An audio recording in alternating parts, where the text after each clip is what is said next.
Muy buenas tardes.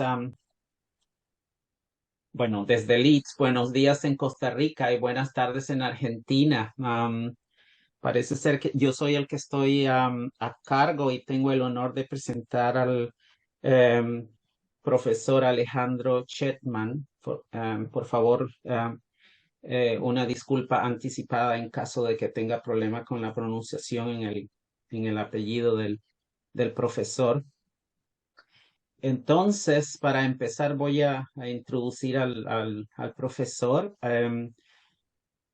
Y antes de introducirlo, quiero darle las gracias a todos los presentes por estar, valga la redundancia, en este webinar centrado en los aspectos del derecho internacional entre eh, Hamas, Israel. Y esta actividad es organizada por ALMA, eh, cuyo nombre en español es la Asociación para la Promoción del Derecho Internacional Humanitario y está localizada en Israel. ALMA es una organización sin fines de lucro y apolítica, fundada en Israel en el 2010 y se dedica a fomentar, como su nombre lo dice, el conocimiento, la comprensión y el diálogo el diálogo sobre el derecho internacional humanitario. Este encuentro forma parte de una serie de eventos realizados a lo largo del año, cada uno abordando diferentes facetas del derecho internacional humanitario. Y hoy celebramos precisamente el tercer evento que se adentra específicamente en el conflicto en curso que tenemos ahora, lamentablemente, entre Israel y Hamas, y que, como todos sabemos, comenzó el 7 de octubre del presente año.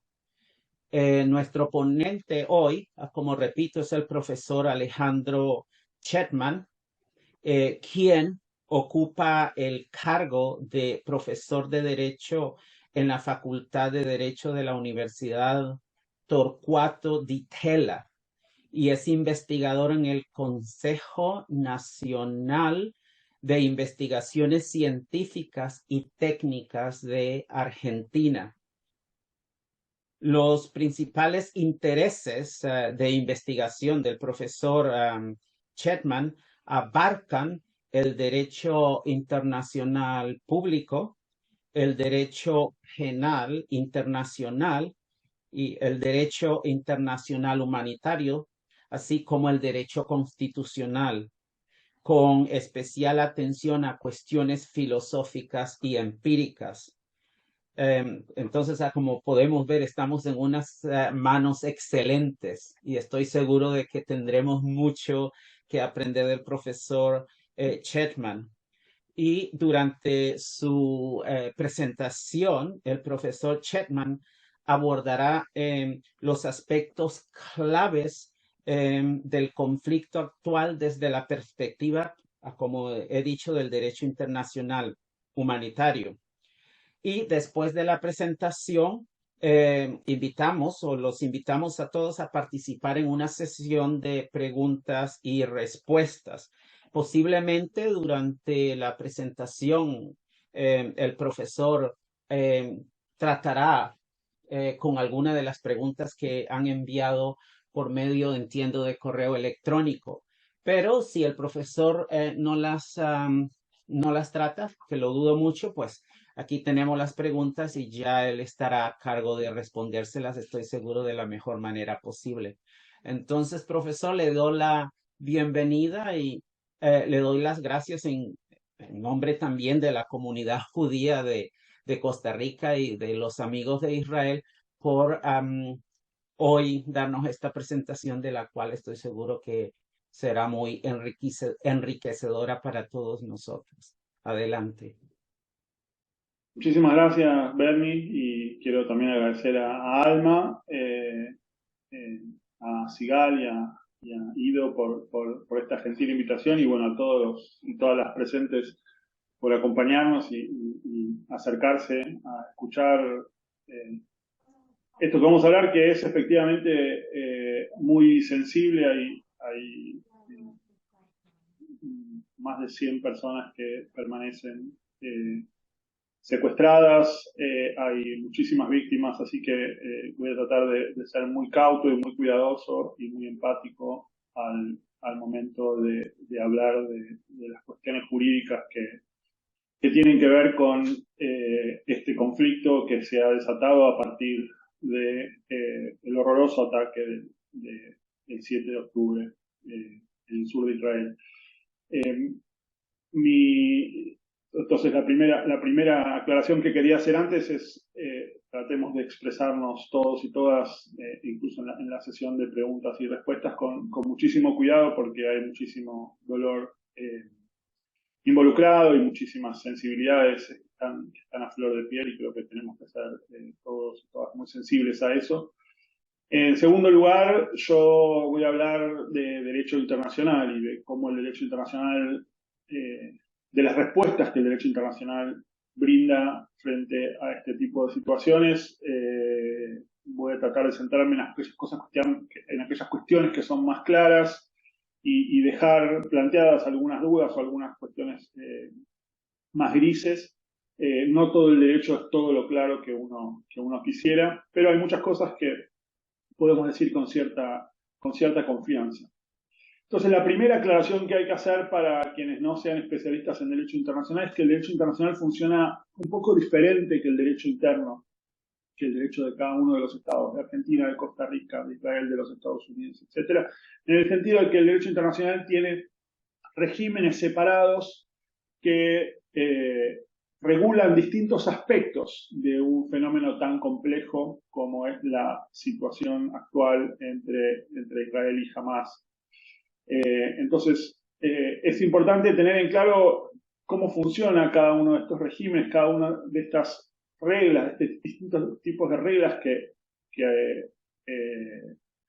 determinan qué conductas están permitidas o prohibidas según el derecho internacional, según el enfoque que le den. Entonces, una primera área en la que hay que centrarse claramente es el derecho al uso de la fuerza, que regula en qué medida los estados pueden recurrir al uso de fuerza militar frente a cierto tipo de ataques o de amenazas. Entonces, este derecho que está regulado esencialmente en la Carta de Naciones Unidas y también en el derecho internacional consuetudinario, es un primer tipo de preguntas que tienen que ver con si el Estado de Israel tenía el derecho a atacar blancos en la Franja de Gaza. Entonces, esa es la primera pregunta a la que nos vamos a referir. El segundo régimen, que es un régimen separado y que el derecho internacional justamente ha hecho todo lo posible para mantener separado de ese primer régimen, es el derecho internacional humanitario, que es el derecho que regula los conflictos armados. En qué medida un blanco es un blanco legítimo, en qué medida hay que tratar a ciertas personas como prisioneros de guerra, en qué medida o cuáles son las reglas que protegen a los civiles. Todas ese tipo de cuestiones están reguladas separadamente a la primera pregunta y determinan qué de lo que hace y ha hecho jamás viola el derecho internacional y qué de lo que hace y ha hecho el Estado de Israel o las Fuerzas Armadas israelíes está en cumplimiento del derecho internacional y que podría violar el derecho internacional. Entonces, el uso de la fuerza, el derecho internacional humanitario, el derecho a los conflictos armados, y hay otras dos áreas que son relevantes. En tercer lugar está el derecho internacional de los derechos humanos. Durante alguna parte del siglo XX se pensaba que cuando se aplicaba el derecho a los conflictos armados, el derecho internacional de los derechos humanos dejaba de ser relevante. Hoy sabemos que se sigue aplicando y por lo tanto es posible que tanto las autoridades de un Estado como el Estado de Israel, como las dirigentes o las personas jurídicas, el grupo armado no estatal jamás puedan violar normas del derecho internacional de los derechos humanos. Ese derecho internacional de los derechos humanos incluye un derecho sensible en este contexto, como es el derecho a la libre determinación. Y entonces esa es una tercera área que hay que explorar acerca de, para determinar qué es lo que dice el derecho internacional sobre los distintos aspectos que tienen que ver con este conflicto armado. Y el último régimen que es relevante tiene que ver con la observancia del derecho internacional y con un tipo de observancia particular que es el castigo frente a aquellos que cometen crímenes internacionales. Y esto es el derecho penal internacional, que tiene como estandarte, si se quiere, como principal órgano hoy la Corte Penal Internacional, que se ocupa de determinar si han habido un cierto tipo de violaciones específicas al derecho internacional público, como pueden ser, por ejemplo, los crímenes de guerra, los crímenes de lesa humanidad o incluso genocidio. Agresión no se aplica, digamos, la Corte Penal Internacional no tiene competencia sobre agresión en esta situación. Entonces, una de las primeras dificultades que tenemos es que tenemos que ver qué pregunta es relevante en cada uno de estos regímenes y entender que no hay una sola respuesta muchas veces acerca de si una conducta es legal o ilegal. Hay que ver legal o ilegal en relación con cuál de estas reglas, con cuál de estos regímenes. Por ahora, todo un poco abstracto, ahora vamos a tratar de ir presentando de manera más clara y concisa cada una de estas preguntas. Entonces, el primer régimen relevante es el derecho al uso de la fuerza, o también conocido como ius ad bellum en latín, es decir, en qué medida el Estado de Israel podía defenderse militarmente o podía atacar militarmente blancos de Hamas en el territorio de Gaza, que claramente no es territorio israelí. Aquí hay una regla básica del derecho internacional público, codificada por la Carta de Naciones Unidas en el párrafo 4 del artículo 2, que prohíbe el uso de la fuerza contra la integridad territorial o la independencia política de otro Estado. Esa regla tiene al menos dos excepciones pacíficamente reconocidas. Una es si el Consejo de Seguridad de las Naciones Unidas autoriza el uso de la fuerza en una determinada situación. Esa regla no se aplica en este contexto, no ha habido ningún tipo de autorización por parte del Consejo de Seguridad, pero la Carta de Naciones Unidas considera o reconoce el derecho inmanente, esas son las palabras que usa la Carta, de los Estados a actuar en legítima defensa en caso de ataque armado. Entonces hay una serie de preguntas más técnicas acerca de si los grupos armados no estatales pueden llevar adelante ataques armados en los términos del artículo 51, es decir, si Israel puede invocar el derecho a la legítima defensa. Hay otro tipo de preguntas técnicas que tienen que ver con la pregunta acerca de si el párrafo 4 del artículo 2, es decir, la prohibición del uso de la fuerza, se aplica en este tipo de contextos en la medida en que hay parte de la comunidad internacional que disputa la idea de que Palestina sea un Estado y por lo tanto si Palestina no es un Estado no estaría involucrada la prohibición del uso de la fuerza, justamente porque esa prohibición del uso de la fuerza es simplemente contra otros Estados. Si Palestina no es un Estado no se aplicaría y por lo tanto nada de este derecho sería aplicable. Yo creo que frente a estas dos preguntas más técnicas, uno podría decir con cierta cautela y cierta mesura, sabiendo que no todo el mundo está de acuerdo, que en primer lugar Palestina es hoy un Estado y de hecho uno podría agregar que el hecho de que Israel invoque el derecho a la legítima defensa en algún sentido es un reconocimiento implícito de eso, a pesar de que Israel no ha reconocido a Palestina como un Estado independiente, pero entonces el hecho de que sea un Estado implica, por un lado, que se aplica el párrafo 4 del artículo 2 y que en esa medida es relevante el artículo 51 de la Carta que permite a Israel usar la legítima defensa. El segundo punto que me parece que puede aseverarse con incluso un poquito mayor de cautela es que los ataques del 7 de octubre fueron un ataque armado en los términos del artículo 51 de la Carta. Hay distintas maneras de argumentar esto. Una manera quizá más controversial indicaría que existe un derecho a defenderse frente a ataques de grupos armados no estatales. Esto lo reconoce implícitamente el Consejo de Seguridad de las Naciones Unidas en su respuesta a los ataques del 11 de septiembre de 2001, en las resoluciones 1368, 1368 y 1373, donde reconoce el derecho de los Estados Unidos a defenderse de esos ataques, aún sabiendo que provenían de un grupo armado no estatal, como en ese momento era Al-Qaeda.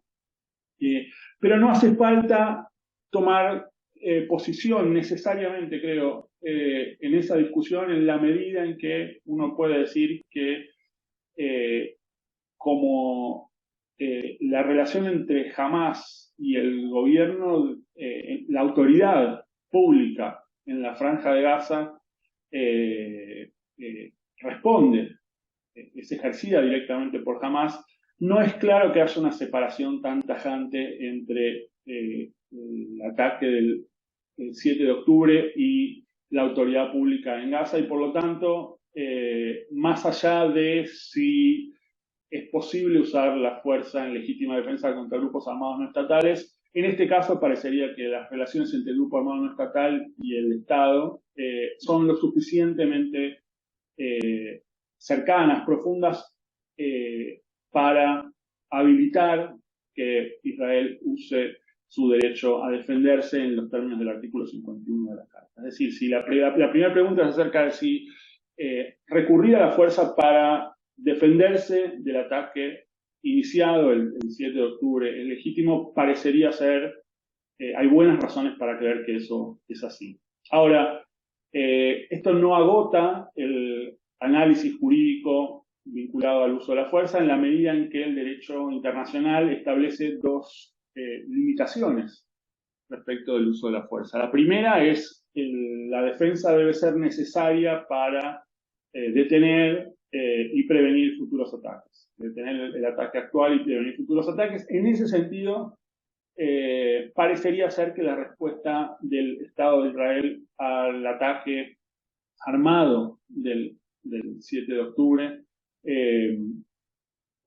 satisface sin duda la idea de necesidad en la medida en que todo indica, de nuevo aquí hay que actuar, ser siempre muy cuidadosos, pero porque justamente la información a la que uno accede en este tipo de contextos está siempre sujeta a discusión y siempre puesta en duda, pero en este caso parece claro que el objetivo principal de Israel es detener, debilitar o incluso desarticular, desactivar a Hamás como amenaza. Entonces, en ese sentido, su uso de la fuerza es necesario.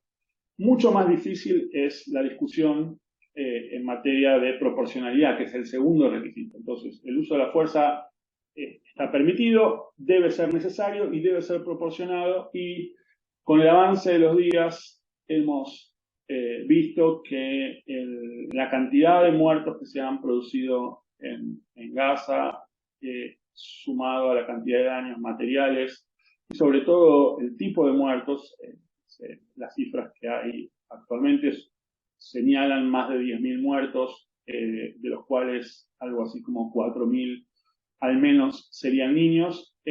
Se ha hecho cada vez más difícil sostener que el uso de la fuerza, en principio legítimo, satisface, cumple el requisito de proporcionalidad desde el punto de vista del derecho al uso de la fuerza, en la medida en que pareciera ser que el daño que hoy estamos viendo en Gaza acumulado es excesivo en relación con la amenaza que Hamás representaba después del 7 de octubre. Es decir, la proporcionalidad no se mide necesariamente en relación con el daño ya ocasionado, sino en general con el daño que se intenta prevenir, justamente porque estamos hablando de un acto de defensa y no un acto de represalia.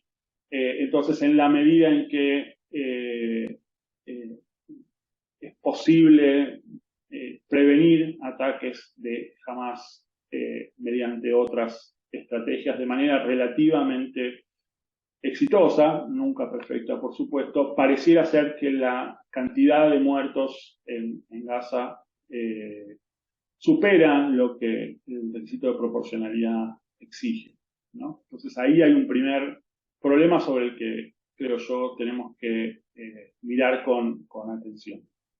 Ahora, como decía antes, el derecho al uso de la fuerza no se le aplica a Hamás en términos de factores no estatales. Hamás no puede violar el párrafo 4 del artículo 2 de la Carta de Naciones Unidas, la prohibición del uso de la fuerza, pero sí está sujeta a otras reglas, por ejemplo, las reglas en materia de derecho internacional humanitario. Entonces ahora dejamos la primera área, el primer régimen que estábamos discutiendo para centrarnos en la segunda área, que es el derecho de los conflictos armados o el derecho internacional humanitario.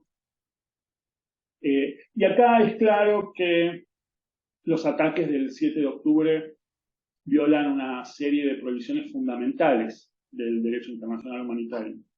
Incluso la mayoría de esos actos constituyen además violaciones a este tercer régimen que yo mencionaba al comienzo, que es el derecho penal internacional, que selecciona algunas de las violaciones al derecho internacional humanitario y algunos crímenes y los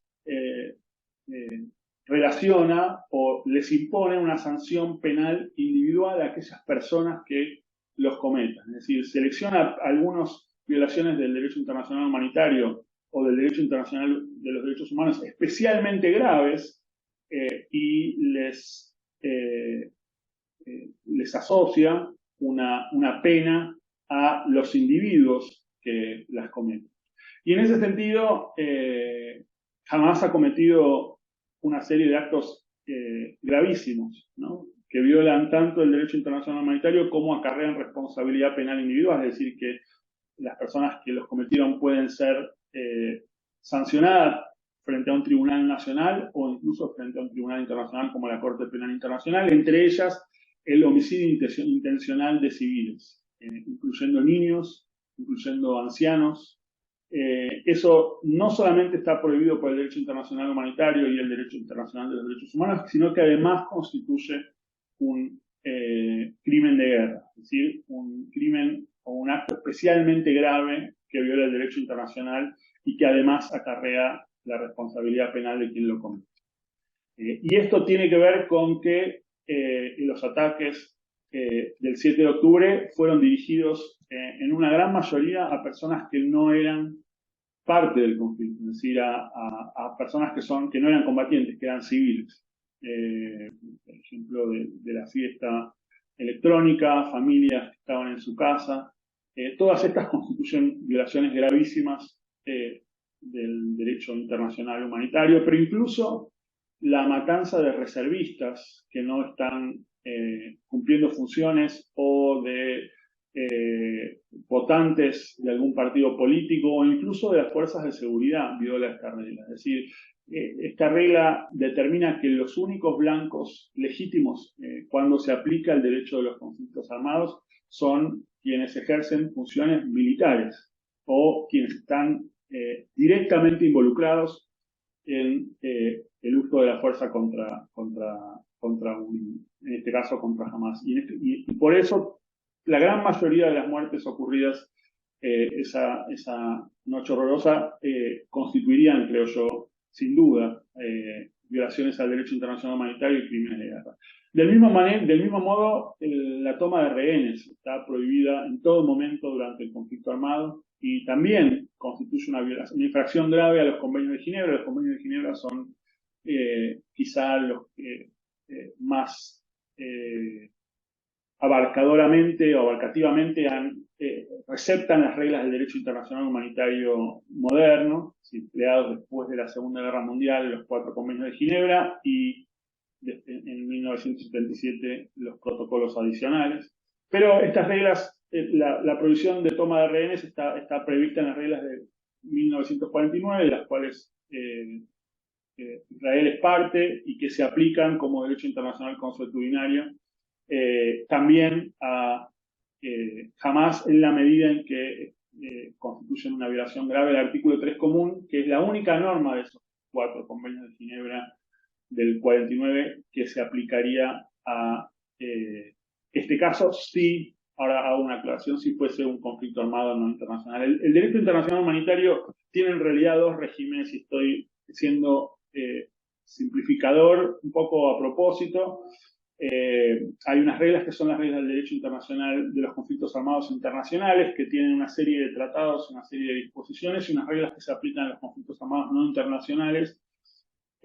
No hago referencia a esta distinción por dos razones. La primera es que hay una creciente convergencia entre los dos regímenes, a pesar de que inicialmente el derecho internacional solo regulaba los conflictos armados internacionales, y recién en la mitad del siglo XX y en la final del siglo XX empezó a regular más detalladamente los conflictos armados no internacionales. Lo cierto es que a nivel no de tratado, sino de costumbre internacional, los regímenes han ido convergiendo. Y en segundo lugar, porque en este caso en particular, salvo por cuestiones muy de detalle o relativamente de detalle, lo cierto es que no hace una gran diferencia, en parte por la convergencia que mencionaba. Entonces, voy a dejar de lado esa distinción. Si a alguien le parece importante discutirla en las preguntas y respuestas, podemos volver sobre esto. Pero entonces, la primera violación de los ataques del 7 de octubre tiene que ver con el asesinato intencional de civiles, es decir, de personas que no participaban en las hostilidades, y la categoría de civiles es una categoría muy amplia. En segundo lugar, la toma de rehenes. En tercer lugar, el lanzamiento de cohetes por parte de Hamas viola otra regla del derecho internacional humanitario, que es la prohibición de uso de armas indiscriminadas, es decir, armas que no permiten distinguir entre blancos civiles y blancos militares. Como seguramente muchos y muchas de ustedes ya saben, el tipo de cohetes que usa Hamas son tiradas un poco al voleo, muchos son interceptados por el domo de hierro, pero los que no caen en distintas zonas y no pueden nunca dirigirse a un blanco militar concretamente, y en la medida en que el tipo de arma no permita distinguir blancos civiles de blancos militares, también constituye una violación del derecho internacional humanitario. En cuarto lugar, Hamas viola el derecho internacional humanitario y comete un crimen de guerra mediante el uso intencional de escudos humanos. Esto constituye no solamente una violación del derecho internacional humanitario, sino también un crimen de guerra.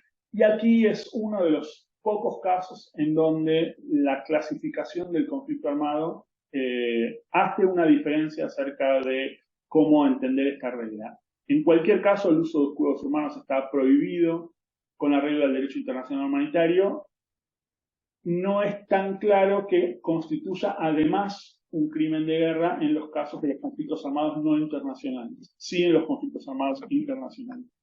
Pero es una distinción relacionada solamente con la posibilidad de imponer una sanción penal a los participantes del conflicto, pero no tiene que ver con la legalidad o ilegalidad de la conducta. El uso de escudos humanos está prohibido. Ahora, una aclaración importante: el hecho de que un bando de un conflicto armado use escudos humanos, es decir, use intencionalmente la presencia de civiles como forma de hacer más costoso legal y militarmente a la otra parte el bombardeo de determinados blancos militares, eso de ningún modo afecta las reglas en materia de selección de blancos por parte del Estado que en este caso se está defendiendo. Es decir, el hecho de que jamás utilice escudos humanos no incide respecto del cuidado que debe tener el ejército de Israel al atacar blancos en Gaza. Es decir, el hecho de que jamás esté usando escudos humanos no le permite descontar el daño a civiles que el ataque que va a realizar el ejército israelí va a perpetrar. Y después ha habido otras violaciones. Las imágenes han mostrado actos de violencia sexual, han mostrado actos que podrían considerarse tortura. Es decir, que el ataque inicial por parte de Hamas, que ha sido sin dudas claramente dirigido a causar el mayor daño y el mayor horror posible, ha violado una serie de normas muy fundamentales del derecho internacional. Ahora, también hay que mirar a los ataques del otro lado. Y en ese sentido, hay al menos dos aspectos muy importantes que mirar respecto de la reacción, la respuesta israelí, que como dijimos, desde el punto de vista ad velum, en principio está legitimada, a pesar de que haya un creciente número de juristas y de diplomáticos que hoy pone en cuestión la posibilidad de que el tipo de daños, la cantidad de daños que se están infligiendo sobre civiles en Gaza pueda significar que la elección o el tipo de respuesta elegida por Israel, que en principio, por el Estado de Israel, que en principio era lícita, podría ser eh, criticada, rechazada, objetada sobre la base de la violación del principio de proporcionalidad. Pero el derecho internacional humanitario también contiene una serie de normas vinculadas a la necesidad, prohibición del daño innecesario y a la proporcionalidad. Pero en este caso, en lugar de medir la respuesta militar en su conjunto, el derecho internacional humanitario exige mirar cada ataque, ataque por ataque, es decir, cada acción ataque por ataque, mirarla mucho más desde el punto de vista táctico y no desde el punto de vista de la operación en general. Hay varias cosas que están claras aquí y otras que están menos claras. En primer lugar, es claro, parece claro, de vuelta con la información limitada a la que uno puede acceder estando en la Argentina, pero también estando más cerca, también es difícil acceder a información confiable en este tipo de situaciones, pero sí parecería ser el caso de que los ataques israelíes no están dirigidos a blancos civiles como tales, como sí lo estaban los ataques de Hamas, que directamente atacaban a civiles. Esto no significa que en la medida en que estén dirigidos a blancos militares sean legales, porque, como decía, hay una serie de criterios o principios que deben satisfacer para que el ataque sea legal desde el punto de vista del derecho internacional humanitario. Entre estos menciono el principio de necesidad, es decir, provisión de daño innecesario. Eso no parecería ser especialmente problemático en este tipo de situaciones, pero sí el principio de proporcionalidad y el principio de precaución. El principio de proporcionalidad aquí, en lugar de medir el daño total que se va a causar en relación con el daño total que se va a evitar, como en el caso Ad velum, aquí nos pide comparar dos cosas difíciles de comparar, como la ventaja militar, digamos, en realidad el daño a personas civiles o a blancos civiles que se va a causar en comparación con la ventaja militar concreta y directa esperada. Y esto debe analizarse caso por caso. Habría que ir mirando cada uno de los ataques y determinando si en el caso concreto la cantidad de personas civiles que han muerto en ese ataque se justifican a la luz de la ventaja militar que se esperaba de eliminar ese blanco militar atacado. Dado el grado de daños que estamos viendo, no es fácil descartar que algunos de esos ataques han constituido violaciones al derecho internacional humanitario e incluso que algunos de ellos incluso puedan haberse considerado crímenes de guerra. De nuevo, esta es una evaluación que hay que hacer caso por caso y desde aquí yo no me animo a identificar ningún ataque concreto el que eso se haya producido y podemos hablarlo después, pero hay una investigación de la Corte Penal Internacional en curso, así que me parecería por lo mínimo imprudente decir mucho más que lo que he dicho, que es que es probable que algunos de esos ataques hayan sido desproporcionados, de vuelta tomando en consideración que el hecho de que esos civiles hayan sido puestos intencionalmente por Hamas, es decir, el hecho de que esos civiles hayan sido usados intencionalmente por Hamas como escudos humanos, de ningún modo le quita al Estado de Israel, a las Fuerzas Armadas israelíes, la responsabilidad por todo el daño a esos civiles que pueda ocurrir al atacar un blanco militar. Entonces, el primer punto ese es el segundo punto, tiene que ver con el sitio impuesto sobre Gaza. Los sitios, por sitio me refiero a un bloqueo en el cual se impide el ingreso y egreso de bienes, servicios, mercancías. La primera respuesta del Estado de Israel fue imponer un sitio muy, muy duro, donde no se permitía el ingreso y egreso en principio de nada. Eso trae problemas en la medida en que para que sea legal, es decir, los sitios no están prohibidos per se, pero para que sea legal debe estar dirigido a las Fuerzas Armadas enemigas y no los civiles en tanto tales. El daño que deben infligir no debe ser desproporcionado, de nuevo, en relación con la ventaja militar concreta y directa anticipada. Y además tiene una prohibición muy clara o más rígida en relación con la hambruna de civiles.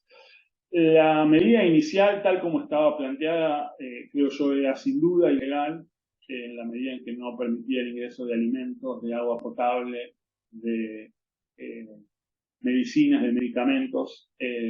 Y entonces, en ese sentido, el relativo relajamiento de esa medida, por lo menos no viola la prohibición de generar una hambruna. Lo que no está claro es si el tipo de limitaciones que impone respecto de nuevo, no de las fuerzas de Hamas, sino de la población en Gaza, son proporcionadas, de nuevo, respecto de la ventaja militar concreta y directa anticipada en relación con el bloqueo, ¿no? Eso, de nuevo, es un cálculo muy complejo de hacer y creo que hoy, con la información pública que hay, sería de nuevo imprudente de mi parte decir tanto si Israel está cumpliendo o si no está cumpliendo. Parecería ser que las informaciones que ha dado Naciones Unidas, que ha dado la prensa internacional en relación con valores, por ejemplo, nutricionales en Gaza, hacen difícil que el tipo de bloqueo satisfaga el principio de proporcionalidad, pero no quisiera decir mucho más que eso. Hay discusiones adicionales en relación con el posible desplazamiento forzado, que fue otra de las ideas que se plantearon muy al comienzo, acerca de, que los civiles se vayan de Gaza sin poner claramente condiciones para que eso se pueda hacer de manera tan drástica. Eso ha dejado de estar un poco en los planes, y lo que hemos visto en los últimos días es una discusión sobre el ataque contra hospitales en Gaza. Los hospitales son blancos, en principio, que no pueden ser atacados, son blancos civiles, tienen una inmunidad frente al ataque. Ahora bien, en la medida en que estén siendo usados como base desde donde se realizan acciones ofensivas, pierden ese inmunidad. Es decir, un beligerante no está obligado a no atacar a un hospital en la medida en que ese hospital, al momento del ataque, esté siendo parte del esfuerzo militar del beligerante enemigo. Ahora, hay una serie de consideraciones, de nuevo, que entran a jugar aquí. La primera es que el daño que se va a producir al atacar el hospital no debe ser desproporcionado a la ventaja militar concreta y directa esperada, por un lado. El segundo umbral que se debe satisfacer es que el hospital, digamos que el Estado o el beligerante que va a atacar el hospital no debe tener dudas acerca del uso militar que se le está dando al hospital. Ese uso militar no tiene por qué ser un lugar desde donde se disparan misiles o desde donde se dispara a las Fuerzas Armadas. Puede ser un uso militar en términos de coordinación de un cuartel general. Lo que no se puede hacer es atacar en la medida en que, digamos, en tanto operación de búsqueda del cuartel militar. Se tiene que tener información muy confiable acerca de que efectivamente se está usando como ataque militar, como espacio para organizar el ataque militar. De nuevo, dado los ataques a muchos hospitales, no es claro y los malos resultados que han dado en relación con la determinación de ubicar un cuartel general en actividad en el momento del ataque, pareciera ser que algunos de esos ataques a hospitales podrían ser considerados ilegales en los términos del derecho internacional humanitario. Entonces, una primera conclusión parcial pareciera ser que hay pocas dudas que el ataque inicial de Hamás violó muchas de las normas más fundamentales del derecho internacional público y que esos accionarios constituyeron tanto violaciones del derecho internacional humanitario como crímenes de guerra e incluso muchas de ellas por su carácter generalizado o sistemático, crímenes de lesa humanidad. Es decir, que violaron normas de las más profundas y las más importantes del ordenamiento jurídico internacional. Por el otro lado, también pareciera ser el caso que algunas de las acciones de Israel, del ejército israelí, en este caso, han ido más allá de lo que el derecho le permitía a Israel hacer, tanto desde el punto de vista del uso de la fuerza, la reacción en su totalidad a día de hoy, y teniendo en cuenta lo que parece venirse, parece ser desproporcionada, como respecto de algunos ataques puntualmente. Respecto de esto último, he tratado de ser muy cauto porque, de nuevo, la información con la que contamos es parcial, es limitada y hay que esperar a ver qué es lo que hacen quienes están documentando las cosas que han ocurrido. En términos del derecho internacional de los derechos humanos, aquí hay una preocupación actual acerca de violaciones a los derechos humanos, pero creo que el principal argumento es un argumento acerca de lo que venía ocurriendo antes del 7 de octubre, y en esa medida hay una parte importante de la comunidad jurídica, incluso empezando por la Corte Internacional de Justicia, que es el principal tribunal jurídico del mundo, es el órgano judicial de las Naciones Unidas, que en una opinión consultiva, un fallo no vinculante, determinó que Israel no estaba cumpliendo con el derecho a la libre determinación del pueblo palestino. Y esto centralmente tiene que ver con la muralla construida con el argumento de la legítima defensa, no necesariamente en Gaza, sino también en Cisjordania, y con el bloqueo al que estaba sometida la Franja de Gaza. Entonces, en ese sentido, hay una violación del derecho internacional previa de Israel que de ningún modo, y esto es muy importante destacarlo, justifica ni una reacción armada como la que caracterizó el 7 de octubre. Creo que un rasgo muy importante que el derecho internacional trata de sostener en este tipo de situaciones es no comparar las violaciones. Es decir, el hecho de que un Estado o un actor haya cometido ciertas violaciones no autoriza al otro actor a cometer otras violaciones. Y esa es una regla crucial del derecho internacional en este tipo de casos. Por un lado, al separar la justicia de la guerra de las reglas que se aplican durante el combate, es decir, en un conflicto entre un beligerante, digamos, para sacar la discusión un minutito de Israel y Gaza. Es decir, hay pocas discusiones acerca de que la invasión de Rusia a Ucrania es ilegal en términos de uso de la fuerza, pero todo el mundo acepta que, a pesar de que sea ilegal el uso de la fuerza, que Rusia probablemente sea un estado agresor en ese contexto en términos del uso de la fuerza, se aplican las mismas reglas del derecho internacional humanitario al ejército ruso y al ejército ucraniano. Bueno, en este tipo de casos, más allá de si Israel actúa legítimamente o no al defenderse, y más allá de si el ataque de Hamás ha sido atroz y ha sido criminal, como creo nadie tiene o poca gente debería tener dudas sobre eso, las reglas que se aplican en materia de derecho internacional humanitario son simétricas. Voy a decir dos cositas más sobre el cumplimiento. ¿Quién hace cumplir estas reglas? Bueno, estas reglas se hacen cumplir en parte por la comunidad internacional mediante la presión política para que los estados se adecuen a ellas. Y por otro lado, hay algunos mecanismos de cumplimiento. Quizá el más importante que está en actividad es la Corte Penal Internacional. Es un tribunal creado mediante un tratado internacional del cual Palestina primero aceptó la jurisdicción de manera ad hoc y ahora aceptó es un Estado parte de la Corte Penal Internacional, lo que indica que como Tribunal Penal Internacional puede investigar crímenes de guerra, crímenes de lesa humanidad y genocidio. Genocidio lo he dejado a propósito fuera de la discusión, ahora voy a decir dos cositas sobre eso.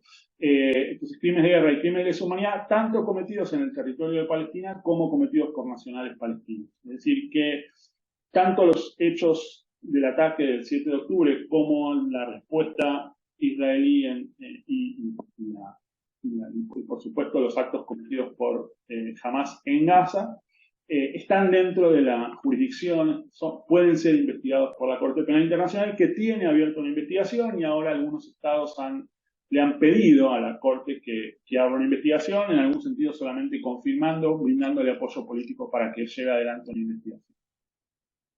Entonces, ese es el marco conceptual básico. Como quedan 10 minutos, voy a tratar de responder a las preguntas que han sido enviadas por correo electrónico y si queda alguna más, avanzamos. Entonces, la primera pregunta que enviaron es: ¿existe la mínima probabilidad o posibilidad de que el conflicto en algún momento acabe y se logre la paz entre ambos territorios? Yo soy un jurista, tiendo a ser muy cauto con el futuro. Creo que en el corto plazo eso es muy improbable y creo que este conflicto lo ha hecho muchísimo más improbable. Creo que la dinámica que han instaurado es justamente la dinámica de escalar y eso es enormemente preocupante. Es enormemente preocupante para la legitimidad de las respuestas por parte de Israel frente a un grupo armado que sin duda podemos caracterizar como terrorista, y por lo tanto, en un mundo además geopolíticamente más fragmentado y diverso de lo que era el mundo hasta hace unos pocos años, parecería ser que estamos peor que hace 2 meses en términos de la posibilidad de terminar con el conflicto y lograr la paz. Ya estábamos mal hace 2 meses, creo que esto ha empeorado muchísimo la situación. ¿Qué es lo más complejo en este conflicto? Esa es la segunda pregunta que me mandaron. Creo que esto es lo más complejo, es decir, que los incentivos, las dinámicas que este conflicto muestra tienden hacia el escalamiento de la violencia y no hacia la búsqueda de acuerdos. Es decir, es más beneficioso para las partes en el conflicto escalar por una cuestión de política interna cada uno que de buscar soluciones amistosas, y creo que ese era el principal objetivo de este ataque horroroso de Hamas y que Israel ha respondido de modo de seguir, de ser funcional a esa ruptura y a ese alejamiento, lo cual para mí es lo más complejo de este conflicto, en un contexto, como decía antes, geopolítico, en donde la preeminencia que los Estados Unidos tuvieron durante buena parte del final del siglo XX y comienzo del siglo XXI está siendo cuestionada por otras potencias como China y un grupo de estados alrededor, como pueden ser Rusia, Irán y Corea del Norte, entre otros, y por el surgimiento de la India, lo cual hace que no sea difícil avisorar un mundo más conflictivo y en donde haya menos incentivos para buscar soluciones pacíficas. Tercera pregunta: ¿qué se puede decir sobre la acusación sobre el supuesto crimen de genocidio y de crímenes de guerra de Israel contra los palestinos?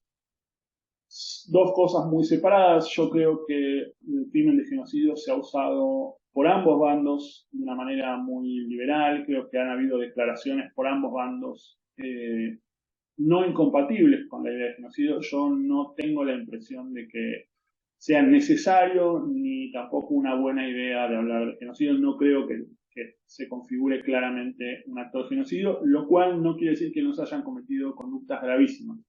El genocidio, de nuevo, tiene una capacidad de tracción emocional tan fuerte que quizá en este tipo de situaciones termine generando más violencia en lugar de limitándola y de generando incentivos para deescalar, ¿no? Para por lo pronto lograr un cese el fuego como muchas partes hoy están pidiendo.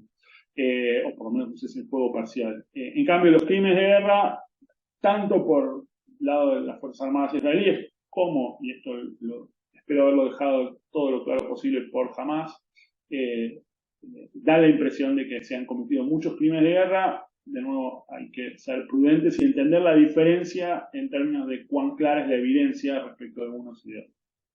¿Qué fue lo que realmente pasó en Nakba? Es la cuarta pregunta. Entiendo que me están preguntando por 1948 y el establecimiento del Estado de Israel. Yo creo que esa es una pregunta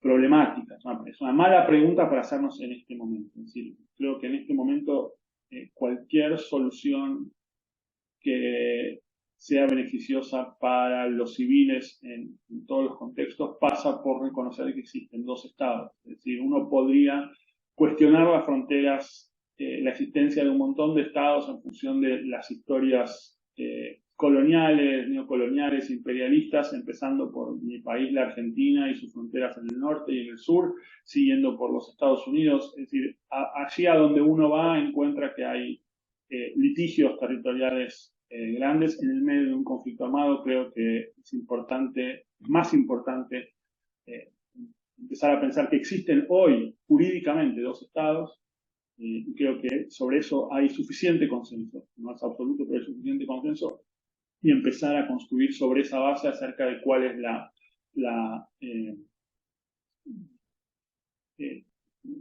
cuáles son los derechos de cada uno de ellos a los efectos de buscar soluciones a problemas concretos, más que problematizar la idea de que alguno de los dos estados no debería estar ahí. Creo que eso es una discusión que está saldada o debería estar saldada, o que es mejor considerar saldada en este tipo de contexto.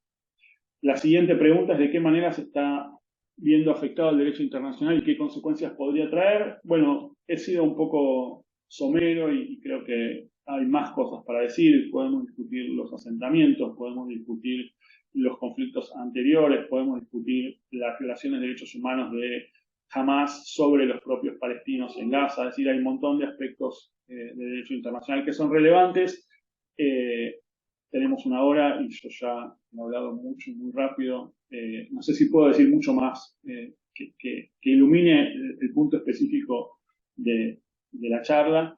Y las consecuencias que podría traer son muchas y diversas, desde una investigación en la Corte Penal Internacional que está en curso, desde la búsqueda de justicia en otros foros, ya sea en tribunales internos de Israel, en tribunales internos de Palestina, en algún tribunal específico al que se pueda recurrir, la Corte Internacional de Justicia,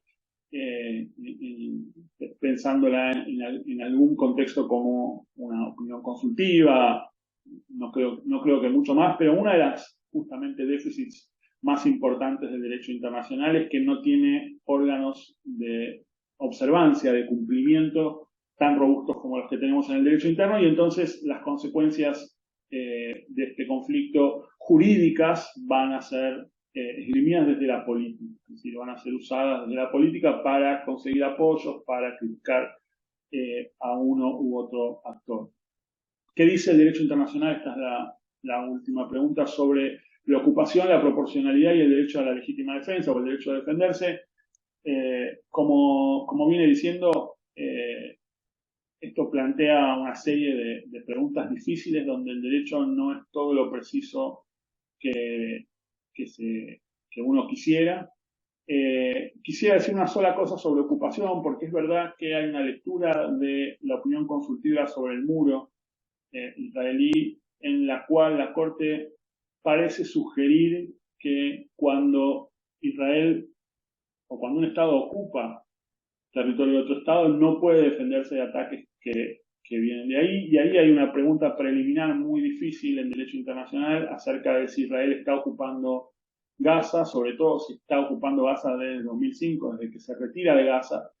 Y si bien hay posiciones, digamos, divergentes, hay un grupo importante de juristas que entiende que el grado de control que permanece, que mantiene Israel sobre Gaza, permite sostener que Israel sigue ocupando la franja de Gaza. Más allá de eso, yo quisiera decir que yo no tengo claro que, a pesar de esta frase medio ambigua, medio poco clara de la Corte Internacional de Justicia, el hecho de que Israel esté o no, pero que esté, vamos a suponer por hipótesis, ocupando Gaza, afecta de algún modo sensible su derecho a la legítima defensa contra ataques como los del 7 de octubre. Yo creo que son preguntas separadas. La ocupación es una cuestión de derecho internacional humanitario. El uso de la fuerza es una cuestión de uso de la fuerza. Dijimos que el derecho internacional separa estas dos discusiones todo lo posible. Y entonces creo que la pregunta sobre si tiene derecho a usar la fuerza o no va a depender de consideraciones como las que mencionaba antes acerca de si Palestina es un Estado o no es un Estado. Sobre eso yo creo que sí. Y cerca de si hay una posibilidad de defensa contra un grupo como Hamas, por las razones que di anteriormente. Yo diría que sí. Entonces, mi sugerencia de nuevo para simplificar un poco discusiones más complejas y dar algún tipo de respuesta tentativa, creo que el derecho a la legítima defensa existe, la proporcionalidad depende del daño que se va a causar en relación con el daño que se pretende evitar, y la ocupación en este tipo de situaciones pareciera no cumplir un rol central en la determinación de ninguna de estas dos otras preguntas. Bueno, son las 2 en punto. Si quieren, yo me puedo quedar un minuto más, pero mi compromiso era cerrar en 1 hora. Muchísimas gracias por su atención y espero les haya resultado interesante.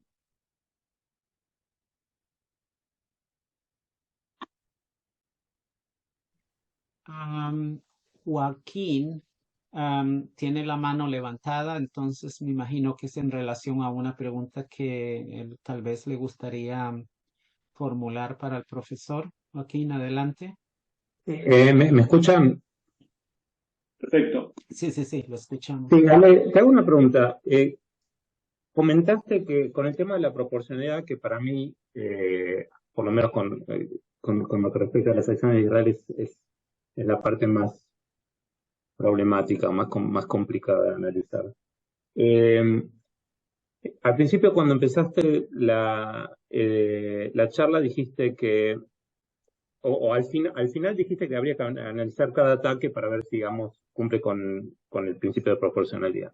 Pero cuando empezaste la charla dijiste, me pareció de una manera más general, hiciste un comentario que me pareció que lo que estabas diciendo era otra cosa, que es que habría que ver si, también hablando de la proporcionalidad, habría que ver si es posible, si Israel podría haber prevenido la cantidad de muertos civiles digamos, de alguna, tomando otro tipo de acción y no la que está tomando ahora. Entonces, mi pregunta son dos. Una, si son dos tests, si dos tipos de análisis diferentes.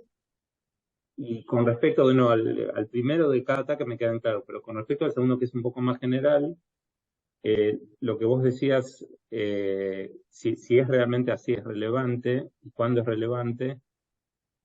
Vos dijiste, bueno, creo que lo que dijiste es si Israel podría haber prevenido tantas víctimas civiles, y si podría haber prevenido esto, pero esto se tiene que medir de acuerdo a algo. Vos creo que mencionaste para prevenir futuros ataques, pero a mí me parece que digamos, lo que Israel en este momento quiere, lo que quiere alcanzar no es solamente prevenir futuros ataques, sino destruir, digamos, o sacar a Hamás, digamos, que Hamás no sea más, digamos, quien esté gobernando el territorio de Gaza. Entonces, si es así, mi pregunta es, ¿qué otra manera?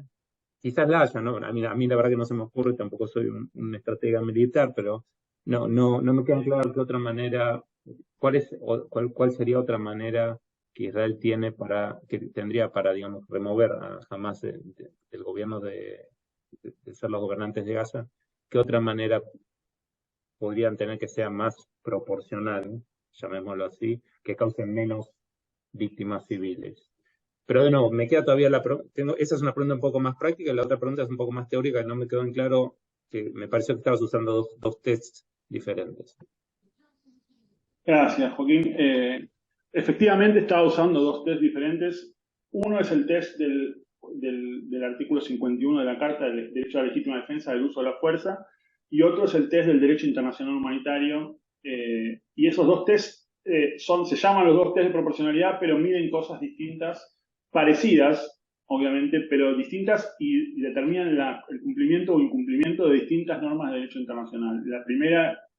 El primero determina si se satisface las reglas del uso de la fuerza, que es el test que vos bien mencionás, más general, y después está el derecho internacional humanitario, que determina en cada ataque si la ventaja militar obtenida es suficiente para justificar, si el daño militar, el daño a los civiles ocasionado no es desproporcionado en relación con la ventaja militar concreta y directa esperada. Entonces, este test más específico lo dejamos de lado, y creo que podemos coincidir en que hay que verlo operación por operación, y sobre la base de información que en este momento muy poca gente tiene, porque además no depende de los resultados, sino depende de la información que razonablemente con la que se debía contar ex ante. Es decir, que puede ocurrir que un Estado o un beligerante cometa un error y muera más gente de la que habría sido permitida, pero toda la información con la que contaba ese beligerante señalaba que el blanco no estaba rodeado de esa cantidad de civiles, por ejemplo, y entonces tenía derecho a confiar en esa obligación. Entonces, es una obligación que depende de consideraciones epistémicas.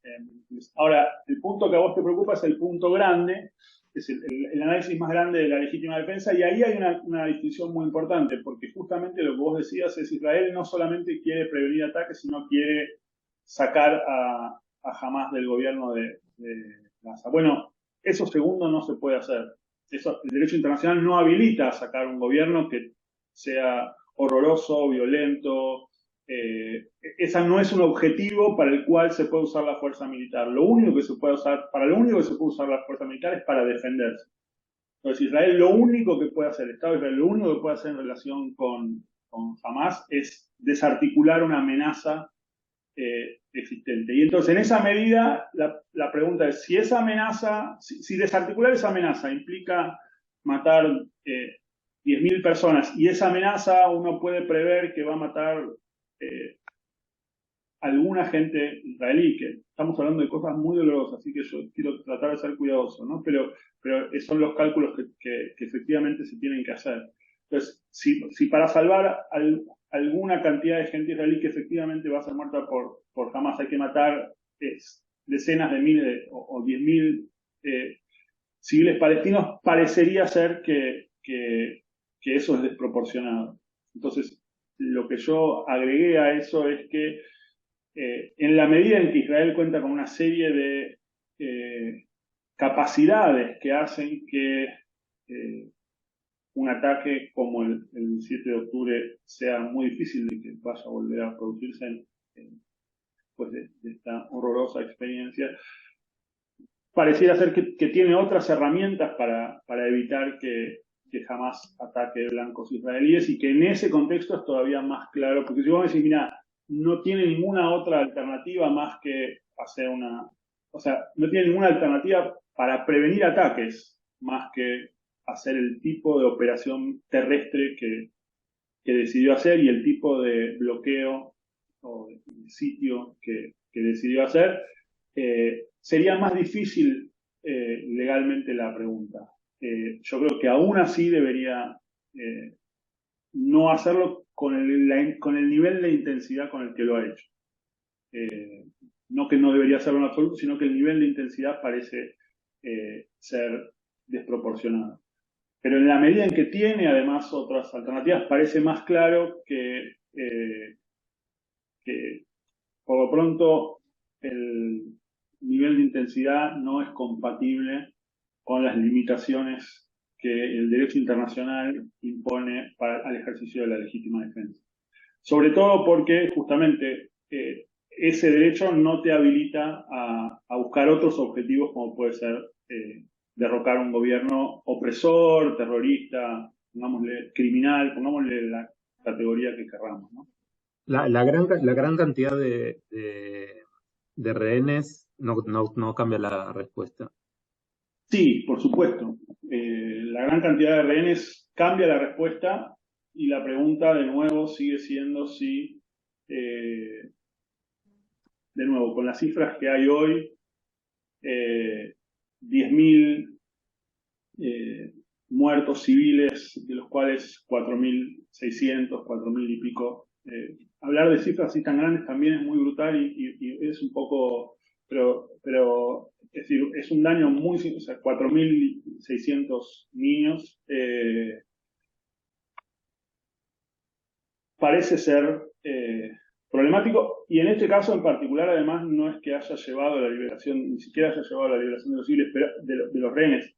A mí me parece que la situación de los rehenes es especialmente grave y creo que debería figurar más prominentemente en los esfuerzos de los estados, de la comunidad internacional. Hay el segundo país con mayor cantidad de rehenes, muy por debajo de Israel, por supuesto, es la Argentina. Yo esperaría una actitud mucho más proactiva del gobierno argentino y de otros gobiernos en relación con los rehenes. Me parece que es una deuda que hay grande, pero no sé si ese hecho que es horroroso y para las familias y para los rehenes tremendo, terrible, alcanza para justificar la cantidad de muerte que hemos visto y el tipo de daños que hemos visto y el tipo de daños a mediano plazo que esto puede producir. Pero sin duda cambia un poco, o sea, forma parte del análisis de la proporcionalidad. No sé si alcanza para justificar, para que el tipo de daño que se ha producido no siga siendo desproporcionado.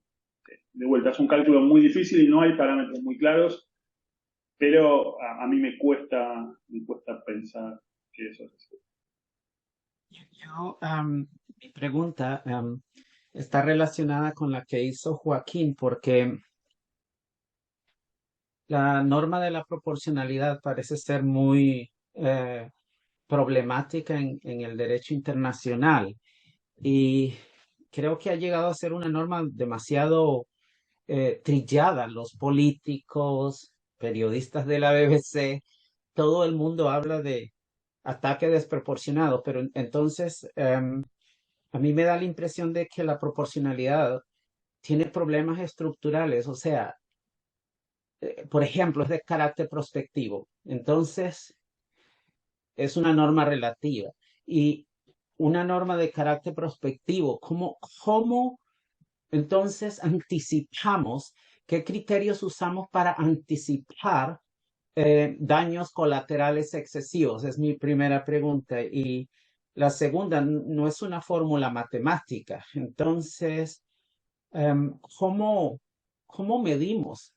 O sea, qué criterios usamos para medirla? Porque de otra manera siempre nos enfrentaremos con el problema de que Israel va a recibir acusaciones de daños desproporcionados, especialmente en el contexto de un conflicto asimétrico, como en este, donde yo pienso que jamás es el inductor de los daños desproporcionados. ¿Qué piensa usted al respecto? Gracias, Bernie.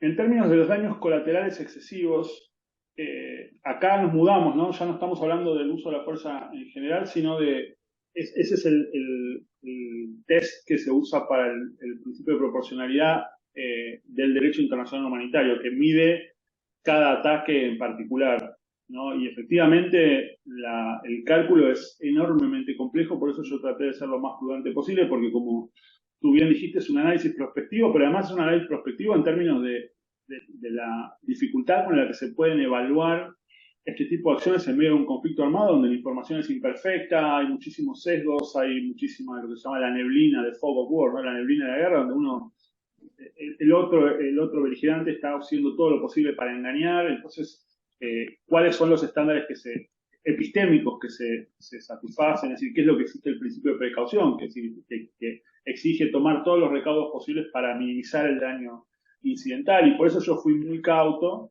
al decir que eso se analiza ataque por ataque y que hoy yo no me atrevo a señalar ataques específicos en donde se hayan cometido ataques desproporcionados. Ahora, dado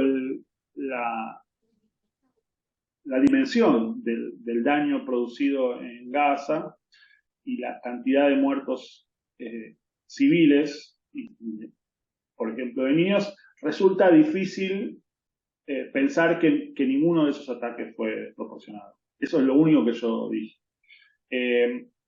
Respecto de cómo medir, tienes toda la razón del mundo. Es muy, muy complicado. Muy, muy complicado. Hay muchísimas consideraciones a tener en cuenta. Lo que yo he tratado de hacer, y muchas veces trato de hacer en situaciones donde eso es posible, es buscar un parámetro que nos permita hacer alguna comparación gruesa. Luego, digamos, esto no es un tribunal, si hay que determinar la culpabilidad o no culpabilidad de una persona para ser castigada, hubo un montón de otras cosas, obviamente el análisis tendrá que ser más fino. Entonces lo que yo usé aquí como mecanismo para hacer esa medición, esa evaluación, es poner la cantidad de muertos civiles de un lado y del otro. Y entonces eso nos da alguna idea. Esto no quiere decir que por cada 100 civiles que yo salvo defendiéndome, solamente puedo matar 100 civiles del otro bando, ¿no? Eso de ningún modo es así. Creo que el cálculo es mucho más complejo y entran a jugar cosas como la crueldad con la que se manejó Hamas y con la que presuntamente se va a seguir manejando y pretende seguir manejándose en el futuro. Es decir, tiene en cuenta otras cosas. Ahora, aún con todo eso, 10, 12.000 muertos en Gaza, de los cuales 4.000 y algo son niños, sigue siendo una cifra muy impresionante. Entonces uno ahí, y por eso yo ni calculé los otros problemas, tampoco del otro lado. Es decir, hay un montón de cuestiones que tienen que ver con la salud mental y que, como decíamos, incluso yo le reconocí muy fuertemente a Joaquín, el tema de los rehenes cumple un rol, creo yo, sigue cumpliendo un rol importante y debe cumplir un rol importante. Hay problemas de malnutrición, de daños físicos, de corte de energía en hospitales, de gente que va a quedar, que no va a morir, pero va a quedar con heridas que le van a cambiar la vida. Es decir, es muchísimo más complejo. El uso de muertes de un lado y del otro, de muertes civiles, ¿no? Es muy importante, de muertes civiles de un lado y del otro, es decir, de personas que el derecho establece que están fuera de los alcances de los ataques directos, es una primera aproximación. Y en la medida en que no haya ninguna consideración así decisiva que cambie ese cálculo, nos da alguna guía, pero una guía para, de nuevo, para una presentación cauta y prudente como la que yo estoy tratando de brindar. No da ninguna respuesta decisiva ni exenta de dudas, no, que permita hacer ningún tipo de acusación para nadie, ¿no? Más bien yo he tratado justamente de no decir eso. Me parece que tenemos herramientas para pensar que este es un análisis no muy lejano a la realidad, pero es menos claro que las imágenes que tenemos del ataque del 7 de octubre, ¿no?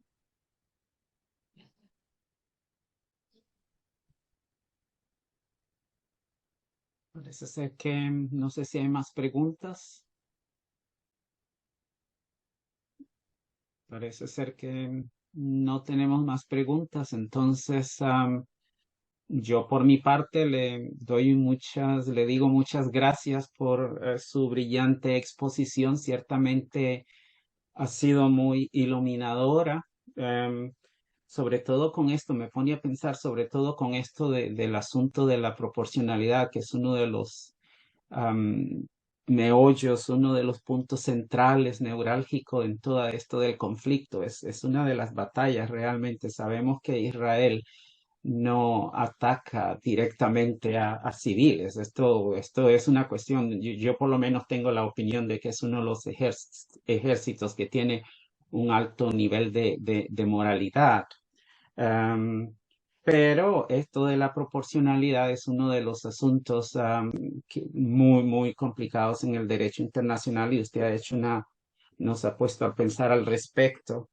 Am, Además de esto, yo por lo menos me voy pensando sobre esto del número de muertes. Esto del número de muertes de un lado y ayer discutí el asunto con un académico que decía de que el número de muertes civiles en el lado palestino es demasiado alto y que para él la proporcionalidad era más o menos nivelar los números. Y decía yo, esto es moralmente inaceptable. Y esa no es la función de la proporcionalidad, todo lo contrario, la función de la proporcionalidad es tratar de reducir daños a la población civil. Pero este tipo de argumentos siempre los vamos a tener por ahí. Entonces, hay que seguir aclarando la cuestión. Pero yo particularmente le doy muchas gracias am, por haber aceptado iluminarnos en la lengua española, porque cuando contacté a Aido, para decirle por qué no hacemos algo en español. Él amablemente aceptó el reto y me llevó con la sorpresa de que entiende un poquito de español también. Entonces, muchísimas gracias a Aido también por haber aceptado iluminarnos en la lengua española, ya que, como repito, casi todo, creo yo, sucede en inglés. Así es que gracias a Alejandro, gracias a Aido y gracias a Alma. Ha sido un trabajo de conjunto y creo que hemos logrado el objetivo principal, que es educarnos en todo esta cuestión relacionada con el derecho internacional en el contexto del actual conflicto entre Israel y Hamas. No sé si usted querrá concluir con alguna frase o algún comentario en particular. ¿Yo o Aido? Sí. Y Airo, a lo mejor Airo quiere decir algo también Por en Aido, yo inglés. simplemente reiterar mi agradecimiento por la invitación. Profesor, no le podemos escuchar. Yo solamente quiero reiterar mi agradecimiento por la invitación y quizá Aido quiera decir alguna palabra de cierre como organizador. Bueno, pues muchísimas gracias y espero de que esta no sea la primera ni la última vez de que hacemos algo juntos para los hispanoparlantes. Así es que espero que nos veamos muy pronto y quiero concluir, además de decir las gracias, expresar mis más sinceras condolencias realmente para la comunidad judía en Israel por las barbaridades que se cometieron el 7 de julio y que aún se siguen cometiendo. Así es que siento muchísimo la situación y repito, espero que nos veamos en un futuro muy temprano y repetir algún tipo de este tipo de actividades. Así es que muchísimas gracias.